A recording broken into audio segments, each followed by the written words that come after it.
Barcelona and Real Madrid are inverting expectations this season. What does that mean? Well, I'm joined by John Mackenzie and JJ Bull to find out why the one that we thought would be better is worse than the one that we thought would be worse than the other one. Let's begin with Real Madrid, John Mackenzie. First off, just give me the headlines. Well, I think a lot of people will be expecting me to say that Real Madrid have been much worse this season, but if you look at the underlying numbers, they're pretty much the same as last season, and the overlying numbers are pretty much the same as last season as well. I think a big part of why we're talking about Real Madrid right now is because Barcelona are better, and so in comparison, Real Madrid seem worse. What I have found is that there is some evidence that in some games, Madrid are struggling to create as much as they have in the past. So this season, there's been 4 games already where they've struggled to create more than a single expected goal. That only happened 5 times over the last season where they created less than an expected goal. So there's definitely some kind of issue there. But in general, I think what's happened here is that Barcelona have just got much better. And as a result, people are saying, well, why are Madrid suddenly much worse? I guess it would be fair for people who saw them signing the best striker in the world to expect them to be better at creating goals than they are. So that's obviously changed. What else has changed with Madrid this season? Yeah, I mean, in many respects, a lot of the tactical stuff is still the same as well. What we're seeing is there's different dynamics on the pitch because of different players in different positions. So I want to talk about 3 players in particular that we can see these sorts of changes happening. So we've got obviously Mbappe, one of the best strikers in the world. That's going to change the way that you play. One of the best. One of the best.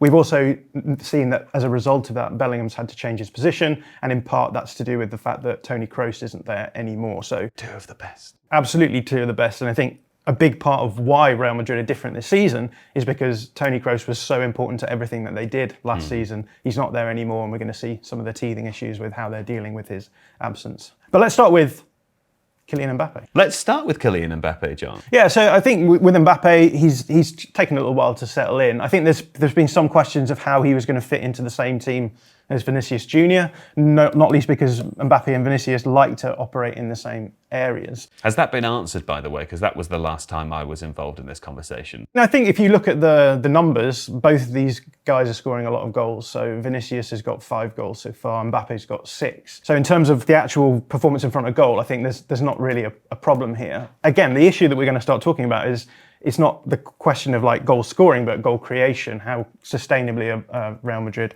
able to do that? And I think I don't necessarily buy the argument that with them operating in the same sorts of areas, it's going to be an issue. Not least because they are both scoring goals and it seems to be working right now, but because in the past we've seen Carlo Ancelotti quite happy to have his team overload one side of the pitch, do this sort of tilting, get the players close together. That's a really nice way of actually solving some of the problems in build-up, right? If you get players close together, you can do almost this like rondo style, bumping the ball down the field and generating these dangerous areas. So in that respect, I don't think there's really been any issue with Mbappe this season on the pitch. I think it's just a case of he and Vinicius having to get used to playing with one another.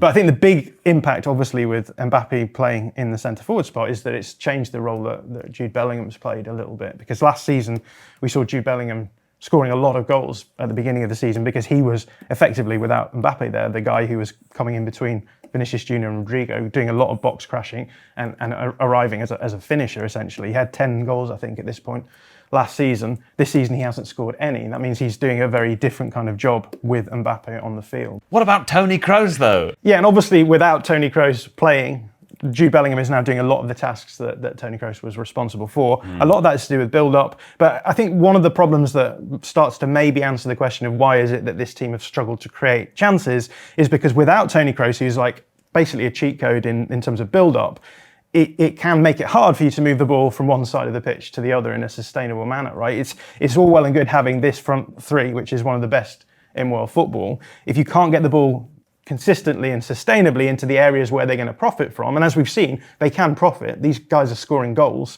But the question is, how do you get the ball down the field in a way that's going to help them out? And when you have someone like Toni Kroos, that's a much easier prospect. And I think what we've started seeing from this team a little bit is that because they are struggling to move the ball down the field maybe as well as they were when Kroos was there, you're starting to see a bit of a a gap appearing between the front three and then everyone else, because the obvious thing to do if you're struggling to build up is to drop more players deep, try and retain possession a little bit more, and then if you can't get the ball forward, you end up just playing it long, and these guys are just very direct players, so they're all going to go to goal, and eventually what's going to end up happening is there's going to be a turnover, and then you have to do these, the game just opens out, you end up having to do loads and loads of defensive transitioning, and I think we've got a quote here from Jude Bellingham that just sort of indicates what the expectation of his new role is, because he's talking here about having to now sit deeper and do a lot of that defensive work as well. So in many ways, it would be good if they scored every time.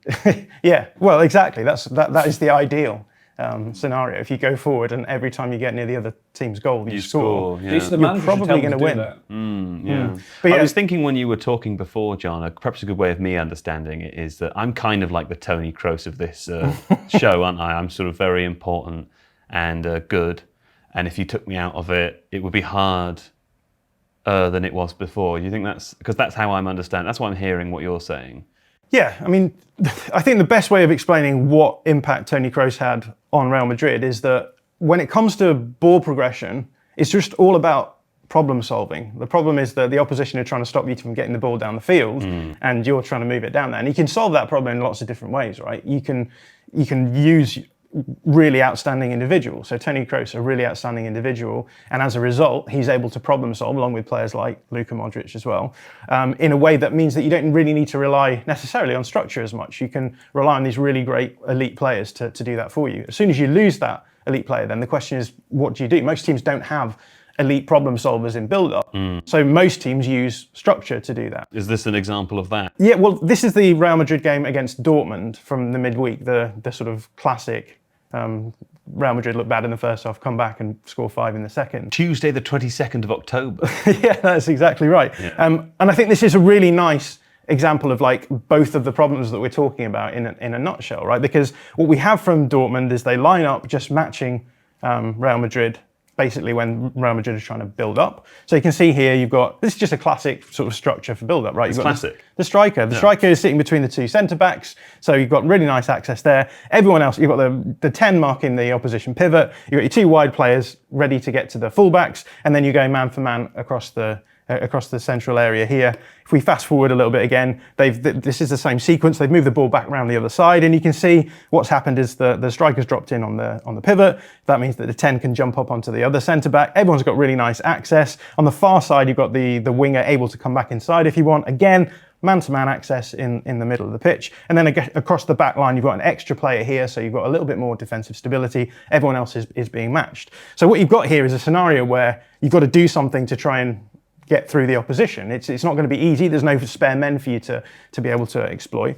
When you have a player like Toni Kroos, you can do that. You can build up through these sorts of scenarios and generate sustainable chances. Because cheat code. Because cheat code, yeah. And in this instance, what happened in this first half against Dortmund is that essentially Real Madrid just couldn't get the ball down the field at all. That's the reason why they struggled to score. So what we saw in the second half was a little bit of a tactical tweak. It wasn't a huge tactical tweak, but it was a tactical tweak. So this is the first half. You can see the back four quite flat for Real Madrid. And that makes it really easy for what we were talking about before, giving access to all of the players. In the second half, what we started seeing, and this is partly because Dortmund are 2-0 up at this point, so Real Madrid have to kind of go for it. And this is the beauty of the new Champions League, right, is that, you know, if you lose a game, it's not like the worst thing ever. So if you're in a losing position, you might as well just go for it and see what happens. What we're seeing now is in this settled possession, in the same sort of area of the pitch as the previous screenshot, we've got these two fullbacks now pushing super high up the pitch. And the idea it's then more is of a polygon now. Yeah, exactly. It was flat before. It's now rhomboid. I think that's a word. It's a rhomboid. Obviously, what you're doing here is you're then trying to stretch the back line a little bit more, right? Because you've got two players coming into this kind of area. And in the game so far, what Dortmund have done really well is they've blocked out the middle, made it really hard to build up through the middle. And so what Real Madrid are trying to do is build up in the wide areas. Now, what's the obvious solution to this? A rhomboid. For Dortmund, what's the obvious solution for them to... Because the problem here, right, is that you're going to play the ball wide, and then you've got really nice access into this fullback on this side or this fullback on the other. So what do you do with your wide forwards? What's the obvious thing to do if you want to stop teams from exploiting your space? I just want to say rhomboid again, but I think that's the wrong answer. That's not the right answer. Okay. Do you know? You pull the wide forwards out to mark the fullbacks. Well, I mean, that's one thing. The solution that Nuri Sahin went for was he went with a back five. Oh. And Lucas Vazquez is the one who's getting in particularly high areas on this side, and that's stretching that back line. Jamie Gittins is losing contact with him a little bit. And so Nuri Sahin decides, well, let's just bring on another defender, and we can then have a back five. We're able to cover Vazquez, and we're not going to be stretched when it comes to width. But the problem is that taking Jamie Gittins out, and then there's two problems here. One is that you take Jamie Gittins out, that means you have one less player in your pressing unit, right? Which means that it's already going to be much easier for Real Madrid to start progressing the ball. I think it shows up really nicely in this sequence here because you can see the back five that Dortmund have. They now have only 5 players in this pressing unit. And what's happened is that Real Madrid have a much bigger overload in terms of the first phase of their build-up. And Dortmund are using 3 players here to just mark the striker, right? So you're missing a player from further up the pitch and you're not getting any benefit here, really. Can I say this seems like a bad idea because just even allowing Real Madrid to get the ball to their 3 incredible forwards who are cheat codes a bit like Toni Kroos was, it seems like he might as well have defended higher up the pitch, right? And look, you can use a back five with loads of flexibility out of possession. That's one of the things that someone like Simone Inzaghi will do, right? Where the outside centre-backs are given a huge amount of flexibility. So in this situation, what you might actually expect to see is one of the outside centre-backs stepping up to this area to stop Jude Bellingham from getting the ball. And then again, you've got perfect coverage across the back because there's no striker. If one of these players jumps into the back line, you can have the centre-backs stay where they are. But what you end up doing then is making it really easy for Real Madrid to just bypass your forward pressing unit, which they weren't doing in the first half, and then getting the ball into these dangerous areas. The other problem is that when you go to a back five, it can be so tempting to just become super flattened as a team. And so this is a situation from the second half where obviously Madrid have scored 2 goals now. So the tendency has been for Dortmund to just sink deeper and deeper and deeper. You've got a back 7. There's a line of 7 here. There's no coverage in this kind of area here. So again, it's much easier to get the ball into those central areas where you've got super creative players. So essentially what's happened in the gap of time between the first and second half, well actually when the substitution is made, which is made around this point on the XG plot, right, 53 minutes I think it was around then, you can see the impact that it's had. That suddenly Real Madrid are able to start generating chances again because what has happened is that Dortmund have made it much easier for them to progress the ball than it was before. In part, that's come from a structural change that Ancelotti's made, which is pushing his fullbacks a little bit higher, which then raises questions for how are you going to deal with the wide threat? Yeah. In my head, the easy thing for Dortmund to do there is just keep the structure the same, sit a bit deeper, just block it out, and just allow them to have wide progression and make sure that you're clearing it out. But what they've done is they've actually flattened themselves a little bit. They made it easier for Real Madrid to progress through the middle, and as a result, they've come through and won the game. So to come back to the effects of losing Toni Kroos, we said before there's 2 ways that you can solve problems in build-up. You can use elite individuals who can do those problem-solving actions themselves. One of the best. Or you can use structural ideas to start causing problems. And what Ancelotti's done is he's forced Dortmund to respond to having these high fullbacks, stretch the back line, and as a result, it's created more space for his team to build up through structurally. So what we're seeing actually in that kind of game is, I think, an interesting tactical tweak, which actually results in not needing Toni Kroos. Well, there we go. That's Real Madrid. Bit worse than we expected them to be, maybe. But they could be better if they only listened to John Mackenzie. That's his dream when he's going to bed at night anyway, alongside many other dreams. But for now, Phil Hay, tell me something interesting. If you were following the news last week, you'll have seen the story about Nottingham Forest owner Evangelos Marinakis receiving a 5-game stadium ban from the Football Association. We found out a little bit more about it this week. He was actually suspended for allegedly spitting at match officials during Nottingham Forest's defeat to Fulham last month. Marinakis denied this. He's a cigar smoker, you see, and he said he was suffering from a heavy cold on the day and needed to clear his throat. But unfortunately for him, the authorities weren't having it. So it's 5 games on the naughty step for Marinakis. If you like this little nugget and want more stories like it, sign up to the Athletic FC newsletter. Comes straight to your inbox Monday to Friday every morning. Oh, that was interesting, Phil Hay. Thank you very much. A lovely story about horrible spitting. Now, JJ, Barcelona there, a little bit better than we thought they would be. That's right. The headlines are that Yeah, what are they? Barcelona... Oh, yeah. Well, yes. Oh. The headlines are that Barcelona are better than people thought they'd be, because it's all been a big mess the last few years. All the levers being pulled, the financial situations. They weren't that good last season. Still finished second, but taking out the Champions League in the quarterfinal by PSG haven't looked that good, really. So what's changed then? Well, this season they are technically the best team in Europe. They have the best points per match of any team across the top 5 leagues. They have the best XG by quite a little distance there. And they've got players like Robert Lewandowski scoring heaps and heaps of goals. Lamine Yamal's one of the best players in the world. Pedri looks amazing. Rafinha scored a hat-trick against Bayern Munich as they demolished them in the Champions League game the other night. They look amazing. And lots of things have changed to make that happen. Gavi's back as well. It's just back right now, yes. So what are these things then? There's a few things that have changed that we'll talk about. So the coaching staff have changed, the tactics have changed as a result, and there are other things behind the scenes that are all mashed together to form this nice new Barcelona soup, which we're about to drink. Do you drink soup or do you eat it? That's going to take more time than we have. Okay, so the first thing is that what has changed is the change of coaching staff. Hansi Flick has come in. Now, Barcelona and Bayern Munich have this kind of weird history where Barcelona keep losing to them. And one of the biggest defeats they had was this was 8-1, 8-2. The manager of that Bayern Munich team was Hansi Flick. And since then, Barcelona had a keen eye on his career. He's come in and changed things instantly. One of the main things is off the ball. In just the general atmosphere of the club. He's meant to be very calm. There's lots of reporting in The Athletic about this. Very calm. He doesn't speak Spanish, and this is relevant because he doesn't buy into all the media noise that you get, especially from the Spanish and Catalan media.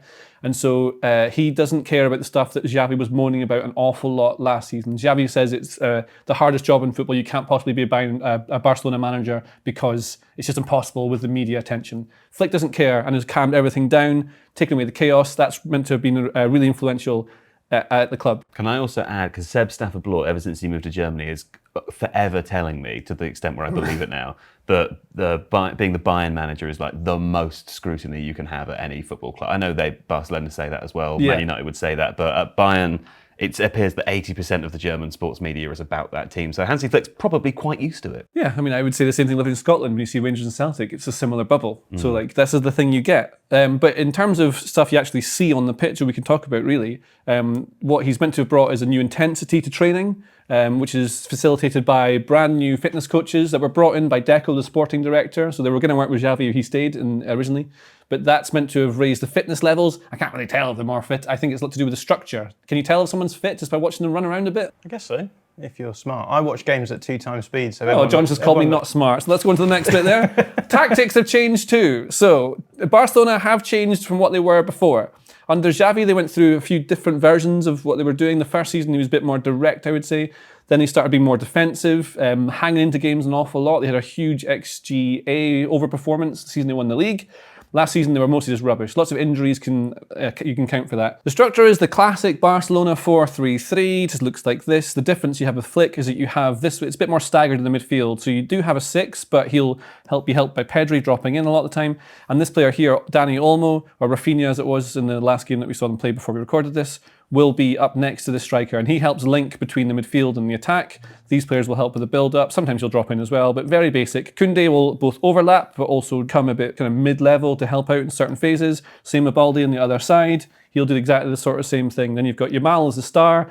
They can come inside to attack these spaces here. You'll see them quite close to Lewandowski quite a lot of the time, as they like to play with the ball, but also they like to counter-press, and I can show you that in a second. But what you get is like players like Rafinha are just on fire because they have space to run into rather than being left 1v1 with fullbacks on this wing. So like what Xavi would have them do is you get the ball to them by playing wide, they'd be stuck against the defender 1v1 and then they have to run past someone, which is not what Rafinha really wants to do. Instead, what you have with Flick is that they're trying to play through the middle. So they'll have players maybe keeping their width so that then the ball has to be played through these middle sections, and these are where the best players are. Like Pedri's one of my favourite players ever to watch, and you can get the ball to him, then they can create. But the thing with Flick's Barcelona compared to maybe Xavi's is that they stay very compact vertically, both in and out of possession. But if the ball over the top is there, they will play that ball. So like if there's a high line they're playing against, they'll play the early pass and get in behind. And we saw this Which doesn't seem very Barcelona. Well, they're meant to pass it, pass, control possession. It's a lot more risk. But you can follow that risk up by then counter-pressing. So here are some screenshots I have to show roughly what I was talking about. Here's the structure of Barcelona, 4-3-3. Like the fullbacks will move up when you want them to. The number 10 is Olmo here.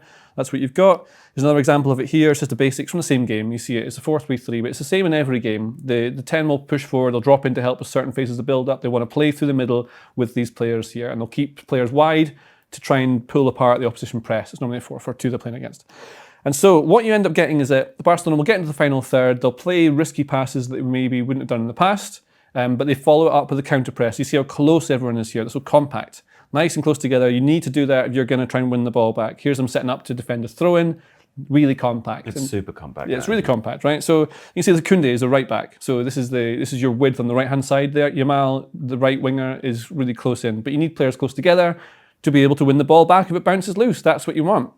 But there's a real key thing about this press, something that might surprise you. Oh. Robert Lewandowski is part of that press, but he's old. He is old. So how do you do that? Are you going to tell me? I'm going to tell you. Thank the Lord. This is the front four of Barcelona. This is Rafinha. I'm doing it here. This is Lewandowski, who's 36, therefore ancient. Yeah, younger than you. Younger than me.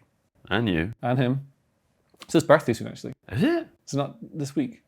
Or has it been? When's your own birthday? What date is it? The 24th of October. Oh yeah, it's near my birthday actually. He's one of those people that's quiet about his birthday. Well, like you. Like me? Yeah. Am I one of those people? Yes. Anyway, this is the front four, and they're going to try and get the ball off Sevilla. This is what they want to do, right? So you'll see this. I think that's quite compact vertically. You've got the back four. They're going to stay tight to people in the midfield, stop Sevilla playing through them. But they're going to try and press them high, and they'll stay very close together. But Lewandowski here, normally, I would think in a pressing structure like this, you can kind of interchange the front two, but one of them's definitely meant to be more of a midfielder. Lead the line. Lewandowski's going to lead the line. He's a striker. But guess what happens? Rafinha, this guy over here who's really good out of possession, rushes in to cause havoc in the front. And that's just what happens because Lewandowski drops to be more of the pivot watcher, if that's a phrase we're going to start using now. Yeah, the pivot watcher. I hear that's one of the positions you can choose in the new Football Manager, pivot watcher. That's the best job in football, though, isn't it? Not pivot watcher. Oh, I guess pivot watcher. I think the best job would be scoring the goals. Yeah, but he gets to do this as the 9, and then when you have to do the hard defensive work, he just drops back and lets someone else do it. That's so great. Yeah. Absolutely. Yeah. Almost like if me and John brought all the tactical analysis to the table and someone were to just sit on the chair and sort of lead into it. I can't imagine what that would be like. That seems... Well, here is Lewandowski doing exactly this job here. If the yellow circle, if you can see that there, that's Lewandowski. You've got it. Yeah, I've got it. Now, these two players here, they're lining up next to the two centre-backs for, this is the game against Monaco. They lost this, actually. But this is the two wide players who come in to mark these two. That, of course, leaves the fullbacks spare. So you leave the fullbacks spare. A risky pass from the goalkeeper. If you play that ball to them, you've got Koundé is going to jump up because your jumping points are basically here. This is what's going to happen. And further up the pitch, you've got players who are kind of man-to-man. So everyone's basically blocked. You're going to just stop them getting there. This is what the high press does with Lewandowski doing it. Here's another example of Lewandowski doing exactly that. And what happens is when you do this, they can't play out, the goalkeeper goes long, and then what happens is the back four shifts across to the side the ball is going. Then you've got Pau Cubarsí jumps up to win that header, and suddenly you win the ball back. Everyone's in position to win it because everyone else is marked. So you've got a team that's really good structurally out of possession, which means you can take more risks in possession. Joe yawned while I said that bit. Sorry, so I was good. trying to disguise it. No, it's fine. It's not that it's related to what you're saying. Although I was thinking about that QR code on there and thinking how much more interested I am in finding out what's on that QR code now it's on one of your screenshots than I would be if I saw it on TV. It's a link to my album. You just snuck it in there, made it look native. That's exactly right. Excellent. But this is kind of these are the main things you see differently with the tactics. They're more, I would say, they take a bit more risks. They can follow up with a really good press and a counter press, but it means that individual players are really flourishing. There's space to run into, but they're playing through the lines. And the players they have suit these tactics, which I guess brings us on to the next point, is like the problems they've had with money and finances have probably led to this. No, absolutely. And do you know, before we carry on, let's hear from Dermot Corrigan on the Athletic FC podcast. Just a terrific show. This episode was about Barcelona. This bit is specifically about Dani Olmo and the struggles they might have re-registering him in December. It's a mess. I'll let Dermot explain. Yeah, you talk about consequences, and I guess one of those consequences is that it also impacts on pitch matters as well, because while he's registered for now, Dani Olmo might not be able to play the other side of the winter break. I swear they just got rid of Gundogan so they could pay, so they could register Dani Olmo to play. Yeah, that's what they've had to keep doing. They've had all these dramas every transfer window, going back 3-4 seasons has been a drama for Barcelona to try and find a way to register players. A lot of last summer, the way they got around it was to use players who had been injured and who weren't available within La Liga's rules. There's a clause that says if, and in this case it was Christensen, the Danish centre back, that you can use the salary space that he has in order to register Olmo. But again, it's a short-term thing. That money comes out of next year's budget for one thing, so it already puts you kind of at a disadvantage in a following season. And yeah, it was only for 6 months. So Olmo, as things stand, is unregistered with La Liga on the 31st of December.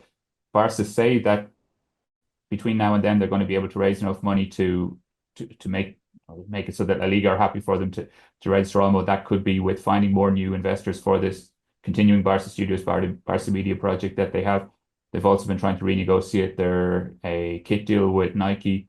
The hope at Barcelona is that they'll get a big signing bonus for that. It'll be extra money to put into their accounts that will convince the Liga to raise their salary limit enough so that Olmo can be registered for the next 6 months. Something will probably come along. Like Barca have also always so far managed to make it so that their best players are able to register. Whether that means that maybe somebody has to leave in January is a possibility.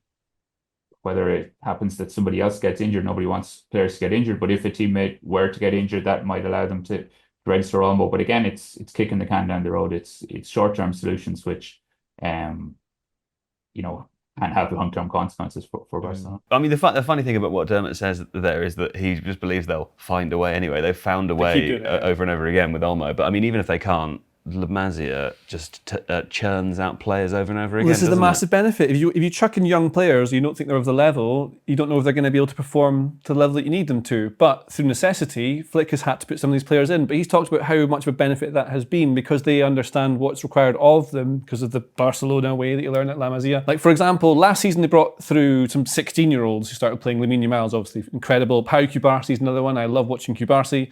Fermin Lopez, Alejandro Balde, Lamine Yamal, Gavi, all players who came through La Masia who have been, they're now really expensive players. I was going to say you can't buy them, but you could if you had the money. Yeah. But they didn't buy them because they came through. Yeah. This season they've had more players come through. The start of the season, there was a young lad called Marc Bernal who was playing as the number 6. Xavi struggled to replace Busquets when he left to Miami. And they've not really replaced that player because you can't replace Busquets. He's one of the best ever. Yeah. So it's kind of hard. But Bernal's doing a good job before he get injured. You got Marc Casado who's been playing. I would say not one of the stars, but he fits in really well with the rest of the team. He's got the right balance there. Gerard Martin, maybe not at the right level you need for Barcelona, but does a good job. And then there's Hector Fort, who's played at right back. Now, Fort's interesting because, again, maybe not the level you'd think. He's not really broken into the Barcelona first team before. I think maybe played a couple of games. But he replaced Jules Koundé. It's another thing that Flick has done is set the disciplinary standards at the club. Because Koundé was late by 5 minutes. 5 minutes? I was 20 minutes late You today. were, yes. I've made a video about it. Actually, more than that. As punishment, we made you sit in that chair and talk to us. Are you going to replace me with Hector Fort for 2 sessions? Hector Fort's outside now. He's on his way, and he's going to come in and join this. And he'll do a fine job. He'll do a fine job. Yeah. But that set the standard in the Barcelona dressing room, as reported in The Athletic. That's something that's happened now. And then you've got other young players like Pablo Toro, who's done quite well since he's come in, and Pau Victor as well. So these are all young players coming through, not the big money signings, like Rafinha and Lewandowski that they brought in a few seasons ago, because they don't have the money. Now they've got more players coming back from injury. Frankie de Jong's coming back. You'll have Fermin back now. Araujo's on his way. Ter Stegen's out. We got Ferran Torres, Christensen, Eric Garcia, and Gavi. And Gavi's a really interesting one because I don't know where he fits into the team now. Do you know, John? No. No. Well, we'll find out when it happens, won't we? That's the beautiful thing about football, is we can try to predict. Or we can just wait and then say what happened afterwards. We could do that, or we could look at where Gavi would go. Yeah. Because they were talking about the balance is really nice. You need this player going up and down with Lewandowski and helping lead the press, because Rafinha normally plays on the left wing, you see. You've got Casado doing the kind of water carrier job. Yeah. Helps keep the balance. Pedri's the orchestrator, a bit like Toni Kroos was at Real Madrid. So you take him out, that's a problem. But you can't have too many orchestrators. You can't have too many water carriers. You need this player here in the way Flick's playing. That's the thing. When you get 3 water carriers in a room together, it's never good, is it? No, well, I think of myself as the Pedri, I would say. You're the Pedri. Yeah. John and I are just carrying water all day, you know. And so Gavi is more of the ball-winning type, I would say. So Yeah. you put him in, you probably replace Olmo, but you can't take Olmo out, unless you can't register him in January, of course, so who knows. But Gavi will probably come in here. They've now have really good players coming back. Maybe De Jong will replace Casado. You don't really know what's going to happen, but they have lots of options. You can give Pedri a rest, doesn't get injured again. It's all looking pretty cozy. A rest for some of them would be good. You know, that is one thing we've seen with these young players, is it would be good if they didn't like play every minute of every game. Yes. Yeah. Especially little Yamal, he's playing all the time because he's one of the best players in the world now. Right. So this is the problem. Like, they've got really good players. I need to get them all into the same team, but you play lots of games. Lots of players will get minutes. I think the future looks bright. Absolutely. Well, it's El Clasico this weekend, of course, so it'll give us an opportunity to find out more. Although with the hefty caveat that Dermot Corrigan gave on the FC podcast of saying that Clásicos happen outside of the reality of form, but it's still going to be fun. There we go. Real worse than we thought. Barcelona better than we thought. Who knows anything about football? Not me. If you like this video, please consider subscribing to the channel. The Athletic is home to some of the world's best sports journalists, including David Ornstein, Amy Lawrence and James Horncastle. With the latest transfer news and insights on every Premier League story that matters, theathletic.com puts you inside football, and you can try it for free now for 30 days. See the link in the description.